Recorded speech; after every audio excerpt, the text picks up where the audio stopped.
এখানে গরুর মাংস রান্না হচ্ছে নতুন আলু দিয়ে, ছোটো ছোটো আলু দিয়ে যে রান্না করছি গরুর মাংস। আর এই সাইডে তো ভাজনা ভেজে নিচ্ছি। আমাদের ওদিকে কিংবা আমার আম্মু সাধারণত ভাজনা পিষে দেয়, কিন্তু আমার আসলে পিষতে একটু আলস লাগে, এই জন্য আমি এইভাবে সরাসরি ভেজে দিয়ে দেবো। আর এই কাঁচা মরিচটা দিয়েছি একটু তেলের উপর দিলে একটু ফ্লেভারটা সুন্দর আসে, এই জন্য। এই যে হয়ে গেছে, এই যে এখন মিশাই দেবো।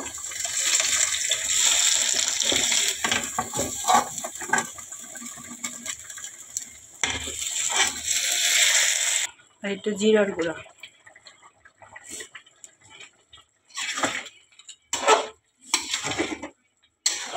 ঘ্রাণটা খুব সুন্দর আসবে।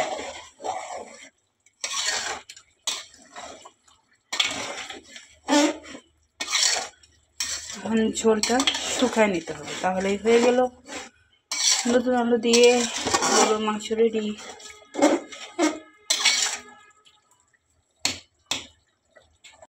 এই যে লাস্ট ফিনিশিং, এটা তরকারির ঝোলটাও গাঢ় হয়ে গেছে, সুন্দর কালারটাও আসছে, মাশাআল্লাহ।